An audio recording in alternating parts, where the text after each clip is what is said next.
Hi guys, tara, samahan niyo ako magluto ng ginisang tauge with tofu or tokwa.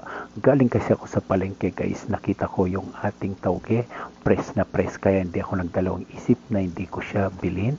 At bumili na rin ako ng repolyo and carrots, kahit alam natin napakamahal ngayon ng repolyo and carrots guys. Kaya lang, pikit mata na lang muna, talagang ganun talaga ang bilihan ngayon, medyo nagmamahalan na lahat. At nakapaghiwa na rin ako ng garlic, onion, at yung ating tokwa iniwa ko ng pa-slice na pahaba, tsaka ko pinirito hanggang sa maging golden brown. Eto na siya guys. Tapos magsusutay na tayo ng onion, garlic, tsaka natin ilagay yung ating carrots. At yung ating tokwa, ilagay na rin natin. At yung ating repolyo. Lagyan natin ng konting patis. At ilagay na natin yung ating tauge.